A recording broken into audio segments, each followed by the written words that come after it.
Imagine um arquipélago cercado pelo oceano, isolado do mundo por montanhas, vulcões e mares tempestuosos, um lugar onde guerreiros brandiam espadas afiadas, onde tradições eram seguidas com honra absoluta, e o dever valia mais do que a vida. Assim nasceu a história do Império Japonês, uma civilização que evoluiu lentamente, que se fortaleceu em silêncio, se modernizou com uma velocidade inimaginável e desafiou as maiores potências do planeta, antes de cair em ruínas. Hoje você vai conhecer a história completa de um império que marcou o mundo. O Japão antigo começou pequeno. Muito antes de se tornar um império, era apenas um conjunto de ilhas povoadas por clãs, agricultores e pescadores que viviam em harmonia com a natureza. Esses primeiros habitantes dependiam da pesca, da caça e do cultivo do arroz. Eles desenvolveram crenças espirituais profundas, ligadas aos elementos naturais. Com o tempo, essa conexão se transformou na base de uma religião que marcaria para sempre a cultura japonesa, o Shintoísmo.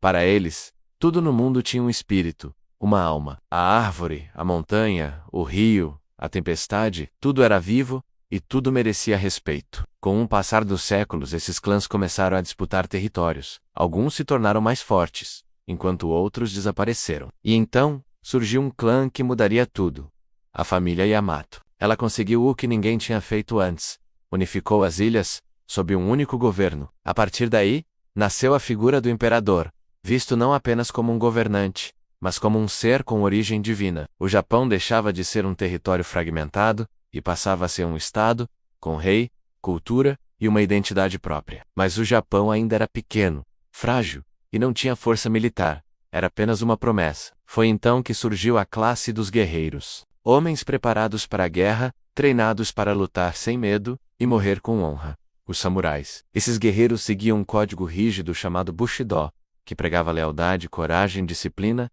e sacrifício. Um samurai preferia a morte à desonra. Eles se tornaram o braço armado dos senhores de terra, os daimyos, e dominaram o Japão por séculos. Sob sua influência, o império começou a crescer. A cultura floresceu. A poesia, o teatro, a cerâmica, a arquitetura, tudo evoluiu de uma forma única. Cidades surgiram, castelos imponentes foram erguidos, e famílias poderosas disputavam influência. Enquanto o Japão se desenvolvia por dentro, o mundo lá fora mudava a uma velocidade assustadora. Povos navegavam oceanos, cruzavam continentes, conquistavam terras, reinos caíam e impérios surgiam. E o Japão continuava por quase 300 anos, ninguém podia entrar e ninguém podia sair. Era uma fortaleza cultural, intocável, orgulhosa e segura em seu próprio mundo. Mas nenhum muro resiste para sempre. No século XIX, navios estrangeiros começaram a aparecer na costa. Navios gigantes, movidos a vapor e armados com canhões, eles vieram dos Estados Unidos, da Europa, queriam comércio, rotas, influência. Queriam abrir o Japão. E o Japão, mantendo seu isolamento, recusava. Até que um dia, em 1853, 4 navios de guerra norte-americanos chegaram na Baía de Idle. Suas bocas de fogo apontaram para a capital silenciosa. A mensagem era clara. Eles exigiram a abertura comercial. Sem uma marinha moderna para se defender, o Japão não teve como resistir. A porta do império foi aberta à força, e com ela entrou o mundo moderno. Essa invasão silenciosa chocou o país. De repente, os japoneses perceberam que estavam atrasados, fracos, vulneráveis. Era como um guerreiro antigo enfrentando um soldado com uma metralhadora. Foi nesse momento de crise que nasceu uma das transformações mais rápidas da história humana. A Restauração Meiji. Jovens líderes tomaram o poder e iniciaram uma revolução interna sem precedentes. Em poucas décadas, o Japão abandonou seu sistema feudal, construiu fábricas, ferrovias, escolas, um exército moderno e uma marinha poderosa. De um país isolado, se tornou uma potência industrial, de um povo medieval, se transformou em um império moderno. O mundo não entendeu como aquilo foi possível tão rápido. Era como se séculos tivessem sido comprimidos em poucos anos. Mas o Japão queria mais. Queria território, recursos, reconhecimento internacional, queria ser tratado como uma grande potência. Mas as potências ocidentais ainda desprezavam aquele novo império asiático. E então, o Japão decidiu provar sua força na guerra. Seu primeiro alvo foi a China. Para a surpresa do planeta, o Japão venceu com facilidade. Depois, veio a Rússia, uma das maiores potências militares da época. Todos acreditavam que o Império Japonês seria esmagado, mas o inesperado aconteceu de novo. o Japão venceu. A vitória sobre a Rússia enviou ondas de choque pelo mundo. Um país asiático havia derrotado um poderoso império europeu. O Japão, agora era temido, era respeitado. Era de fato um império, o crescimento foi rápido, e o orgulho também. Tropas japonesas se expandiram pela Coreia, pela Manchúria, pelo Pacífico. Construíram alguns dos navios de guerra mais avançados do mundo, além de aviões e tanques. O país já não era mais um aluno, era um mestre. A indústria crescia sem parar, as cidades ganhavam eletricidade, tecnologia, arranha-céus. A população enchia as ruas, orgulhosa do seu país. Era o auge. Mas impérios que sobem rápido demais costumam cair com mais força. No final da década de 1930, o Japão já controlava enormes regiões da Ásia.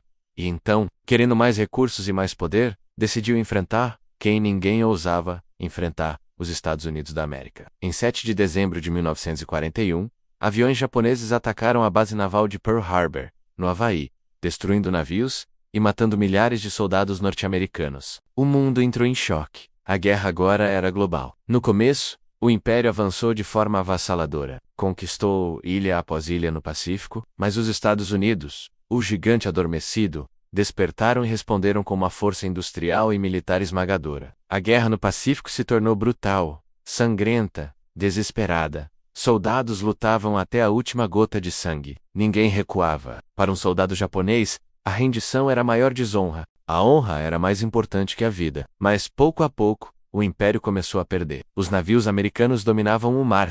Seus aviões destruíam as cidades japonesas, uma por uma. O Japão queimava, o Império sangrava. E então, veio o golpe final. 2 dias que mudaram o mundo para sempre. Hiroshima, Nagasaki. 2 bombas atômicas que transformaram cidades vivas em cinzas, em questão de segundos. O Império Japonês caiu. O imperador Hirohito, uma figura divina que nunca havia sido ouvida pelo povo, falou à nação pelo rádio. Em sua voz, pela primeira vez gravada, ele disse que era preciso suportar o insuportável e aceitar o inaceitável. O Japão se rendeu. O Império havia acabado, mas o Japão não morreu. Das cinzas e das ruínas, ele renasceu. Se transformou mais uma vez, agora em uma das nações mais pacíficas e desenvolvidas do planeta. Construiu tecnologia de ponta, uma economia forte, uma cultura global. Virou símbolo de disciplina, inovação e resiliência. Um império que caiu, mas cuja história vive em cada lenda de samurai, em cada templo antigo e em cada traço de honra que ainda pulsa no coração do povo japonês. E agora eu pergunto a você,